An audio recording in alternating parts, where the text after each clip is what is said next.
क्रांतिकारी जोहार। जय आदिवासी, जय भील प्रदेश साथियों। सबसे पहले हमारे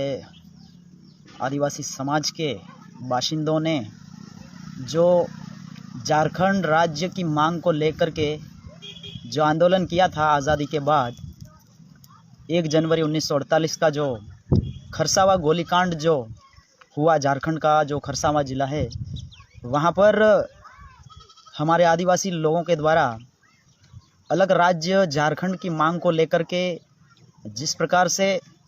आंदोलन शुरू किया था, उस आंदोलन का जो नेतृत्व है वो हमारे महापुरुष जयपाल सिंह जी मुंडा के नेतृत्व में होना था, लेकिन किसी कारणवश वे उपस्थित नहीं हो पाए, और जिसके चलते उड़ीसा पुलिस और हमारे आदिवासी क्रांतिकारी बाशिंदों के बीच किसी बात को लेकर के बहस हो गई, जिसके चलते पुलिसों ने गोलीबारी शुरू कर दी, जिसकी वजह से हमारे लगभग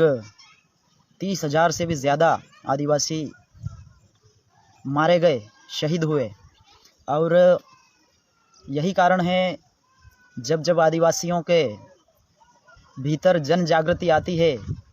और जब वे अपने जल जंगल ज़मीन की रक्षा के लिए तत्पर होते हैं लड़ने के लिए, तब तब कुछ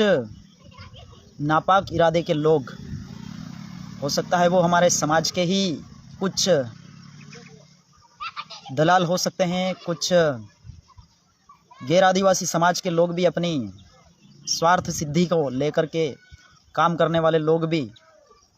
हो सकते हैं। तो इस प्रकार से खरसावा गोलीकांड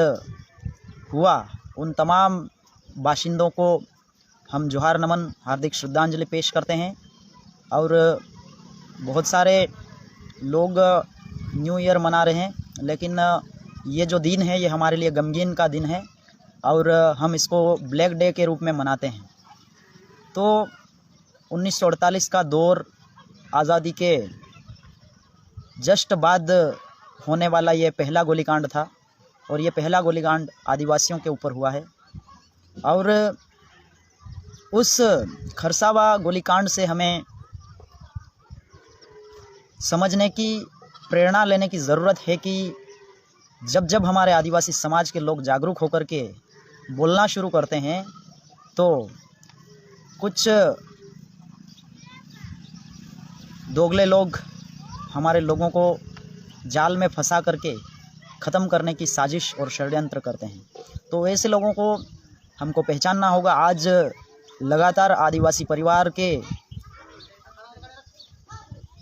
जन जागरण और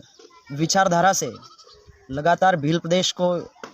एक अलग राज्य बनाने की जो मुहिम चल रही है, उस मुहिम को पूरा करने के लिए हमको खरसावा का इतिहास भी पढ़ने की ज़रूरत है, उसको ध्यान में रखने की ज़रूरत है। और निरंतर हमारे राज्य के निर्माण के लिए जिस भी तरीके से हमारा योगदान हो सकता हम करने के लिए तैयार हैं, और लगातार जन जागरूकता के अभियानों को लेकर के हम सामाजिक काम कर रहे हैं। और जहाँ जहाँ हमें लगता है कि हमारा राजनीतिक प्रतिनिधित्व भी होना ज़रूरी है, वहाँ पर हम हमारा आदिवासी परिवार का जो राजनीतिक विंग है, भारत आदिवासी पार्टी के नाम से, उसके बैनर तले हम हमारे प्रतिनिधित्व को सुनिश्चित करने के लिए हमारे कैंडिडेट्स को चुनावी प्रक्रिया में भी शामिल कराते हैं। और लगातार हमारा जो अंतिम उद्देश्य है भील प्रदेश के निर्माण का, उसको ध्यान में रखते हुए जन जागरूकता और हमारे आदिवासी समाज का जो कानून है, रूढ़िगत ग्राम सभा का जो कानून है, 5वीं 6वीं अनुसूची में दिए गए संवैधानिक जो अधिकार है, उनके संरक्षण के लिए, हमारे लोगों की सुरक्षा के लिए, हमारे जितने भी क्षेत्र में जितने भी अधिकार हमारे महापुरुषों ने लड़ झगड़ करके हमारे लिए सुरक्षित किए, उन अधिकारों को बचाने के लिए हम लगातार अपनी कोशिश करते रहते हैं। और निश्चित रूप से अगर इस प्रकार से हम आगे बढ़ते रहें और निरंतर गति से अगर हम इस प्रकार का काम करते रहें तो निश्चित रूप से जिस प्रकार से झारखंड एक अलग राज्य बना, ठीक उसी प्रकार से हमारा भील प्रदेश एक अलग राज्य बना करके रहेंगे। और हम देख रहे हैं दक्षिणी राजस्थान से लगातार भील प्रदेश की जो आवाज़ है वो आदिवासी परिवार के जन जागरण की वजह से जयपुर गूंजी।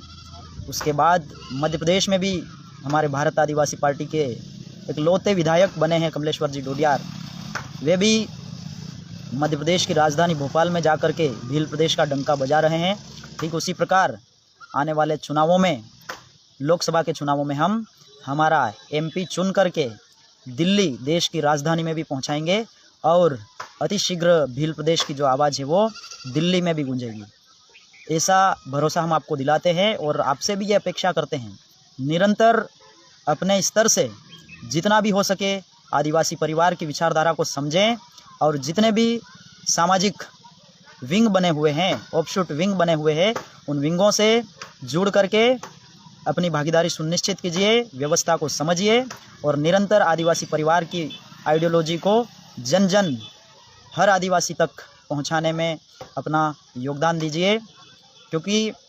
जब तक हम खुद हमारे अधिकारों को, हमारी प्राचीन संस्कृति को, रूढ़िगत व्यवस्था को नहीं समझेंगे और वर्तमान में जो देश की आज़ादी के बाद जो कानून बना है, संविधान बना है, उन सारे संवैधानिक कानूनों को अगर हम नहीं समझेंगे तो हमारे लोगों पे अन्याय अत्याचार होता रहेगा और धीरे धीरे जितने भी हमारे अधिकार है, जितना भी हमारे पास जल जंगल ज़मीन है, वो सारा का सारा सरकार में बैठे हुए कुछ सामंतवादी पूंजीवादी लोग सारी चीज़ें हमारे आदिवासियों से छीन लेंगे। तो इसलिए हमको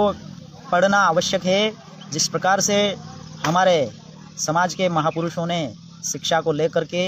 और सामाजिक जन जागरूकता को लेकर के जितने भी कार्य किए, उन कार्यों को ध्यान में रखते हुए हमें भी उनके इन मिशनों को आगे बढ़ाना है और लगातार संघर्ष करते रहना है। हम आज देख रहे हैं जो छत्तीसगढ़ का जो हसदेव अरण्य जो जंगल है, उस जंगल को लगातार सरकार काटने पे तुली हुई है और वहाँ के जो आदिवासी भाई है वे लगातार आंदोलन कर रहे हैं। यहाँ से हम भी पुरजोर तरीके से भील प्रदेश की धरती से हम उस आंदोलन का समर्थन करते हैं, क्योंकि हम जानते हैं कि जितने भी लोग जो है जिनको इस प्रकृति का दोहन करना है, इस प्रकृति से सिर्फ अपने स्वार्थ को सिद्ध करने के लिए फ़ायदा चाहिए, ऐसे लोग प्रकृति का विनाश करते हैं, प्रकृति का दोहन करते हैं, प्रकृति का दुरुपयोग करते हैं। तो ऐसी स्थिति में हमको ये समझना होगा, अगर जंगल नहीं रहेगा तो कोई भी जीव सुरक्षित नहीं रहेगा, क्योंकि हम जानते हैं पेड़ पौधों से ही पारिस्थितिकी तंत्र का जो संतुलन है, इकोसिस्टम जो बना हुआ है इकोलॉजी का, वो पेड़ पौधे और उनके अलावा जितने भी जीव जंतु वाइल्ड लाइफ जो होते हैं, उन सभी से हमारा ये पारिस्थितिकी तंत्र का जो संतुलन है वो बना हुआ है। अगर पेड़ पौधे नहीं होंगे तो ऑक्सीजन नहीं होगा, ऑक्सीजन नहीं होगा तो कोई भी जीव जंतु जीवित नहीं रह सकते। इसका सबसे ताज़ा तरार उदाहरण जो है वो हमने कोविड में देख लिया है। तो कोशिश कीजिए ऐसे अरण्यों को बचाने की, क्योंकि सरकारों को येन केन प्रकारेण प्रकृति का दोहन करके अपने चुनाव प्रचारों में लाखों करोड़ों रुपए बहाने की आदत बनी हुई है और गलत तरीके से लोकतंत्र की हत्या करके जिसके पास धन बल बाहुबल होता है, ऐसे लोगों को वे विधानसभा और लोकसभा जैसे सदनों में भेज देते हैं और अपने स्वार्थ की सिद्धि करते हैं। तो ऐसे लोगों को भी हमको जानना है। इसलिए लगातार खूब पढ़िए, खूब जानिए, अपने बुज़ुर्गों से मिलिए, अपने इतिहास की तहकीकात कीजिए, अपने आसपास में जितने भी महापुरुष हुए उनका इतिहास पढ़िए और जो हमारे पुरखों के द्वारा जो कुशलता और जितने भी हमारे नैतिक मूल्य थे, हमारे सामाजिक मूल्य थे, उन सारे सामाजिक मूल्यों को संजो करके रखने की ज़रूरत है। हमारी संस्कृति को संभाल करके रखने की हमें ज़रूरत है, क्योंकि आज जो हमें जितने भी संविधान में अधिकार मिले हुए हैं वे सारे अधिकार जो है हमें हमारे आदिवासी समाज के नाम से मिले हुए हैं। तो अगर हमें इस देश में जितने भी विशेषाधिकार मिले हैं वो अगर समाज के नाम से मिले हैं तो बेशक हमें हमारे आदिवासी समाज को बचाने की ज़रूरत है। आदिवासी समाज बचेगा तो तमाम आदिवासी बचेंगे, और यदि आदिवासी बचेंगे तो प्रकृति बचेगी, पर्यावरण बचेगा। पर्यावरण प्रकृति बचेगी तो ये पूरी सृष्टि बचेगी, अन्यथा सृष्टि का विनाश कोई नहीं रोक सकता। इसलिए आप सभी से मैं यही निवेदन करूंगा कि जहां पर भी आप रहें सुरक्षित रहिए, खूब पढ़ाई कीजिए, खूब जानकारी लीजिए और अपने हक अधिकारों के लिए निरंतर लड़ते रहें। इसी बातों के साथ मैं मेरी वाणी को विराम देता हूं। एक बार पुनः आप सभी को कोटि कोटि जोहार। उलगुलान जिंदाबाद। जय आदिवासी, जय भील प्रदेश। धन्यवाद। सब्सक्राइब कीजिए हमारे चैनल को और बेल आइकॉन को दबाइए हमारी लेटेस्ट वीडियो सबसे पहले देखने के लिए।